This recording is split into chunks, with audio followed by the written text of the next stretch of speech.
আল্লাহ গো, আমি তো বিধবা হয়ে গেলাম। যে মানুষটাকে এত ভালোবাসলাম সেই মানুষটাই আজ আমাকে ছেড়ে এইভাবে চলে যাবে আমি কখনো ভাবতে পারিনি। এভাবে কেন একা করে চলে গেল আমাকে? আমি কি নিয়ে বাঁচবো এখন?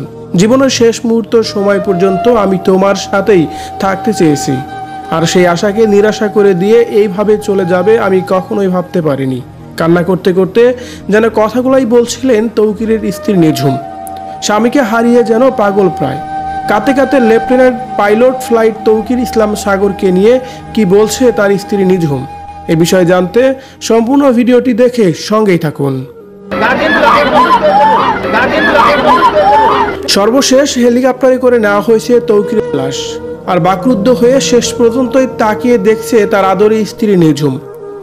স্বামীর সেই অর্ধগলিত লাশ দেখে যেন নিজেকে আর কোনোভাবেই ধরে রাখতে পারেনি নিঝুম। কান্নায় ভেঙে পড়ে সেই মুহূর্তেই। তাই তো স্বামীর মৃত্যুতে কাঁদতে কাঁদতে নিঝুম বলতেছিলেন, আল্লাহ গো, আমি তো বিধবা হয়ে গেলাম। অল্প বয়সে আমি আমার একমাত্র ভালোবাসার মানুষকে হারালাম। আমাদের তো অনেক পরিকল্পনা ছিল, আমাদের তো একসাথে আরো অনেক দূর এগিয়ে যাওয়ার কথাও ছিল। জীবনের শুরুতে এইভাবে একা করে আমাকে রেখে চলে গেলা, আমি কি নিয়ে বাঁচবো এখন?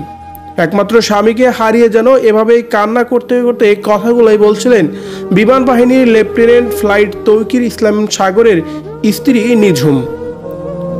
এদিকে পারিবারিক সূত্রে জানা যায় মাত্র 6 মাস আগেই বিয়ের বন্ধনে আবদ্ধ হয়েছে তারা দুজন। তৌকিরের স্ত্রী আকসা হুসাইন নিঝুম ব্রাক বিশ্ববিদ্যালয়ের একজন লেকচারার। বিমান বিধ্বস্তের ঘটনার পরেও তার পরিবারে আশা করেছিলেন যে চিকিৎসার পরে হয়তোবা তৌকির আবারও ফিরে আসবে তাদের মাঝে, কিন্তু সে আশা তাদের নিরাশায় রয়ে গেল। হেলিকপ্টারে করে তাদের নিজ বাড়িতেই আনা হয়েছে তৌকিরের লাশ। 21 July Uttara Diabari milestone school and কলেজের উপরে নিয়ন্ত্রণ হারিয়ে বিমান নিয়ে বিধ্বস্ত হন লেফটেন্যান্ট তৌকির ইসলাম সাগর। আর এই ঘটনায় কোমলমতি শিশু থেকে শুরু করে এখন পর্যন্ত বেড়েই চলছে মৃত্যুর সংখ্যা। মঙ্গলবার বিমান বাহিনীর হেলিকপ্টারে করে তৌকির ইসলামের মরদেহ আনা হয় রাজশাহী সেনানিবাসে। সাহসী এই বিমান বাহিনী লেফটেন্যান্ট তৌকির ইসলামকে দেখতে ছুটে আসে হাজার হাজার মানুষ।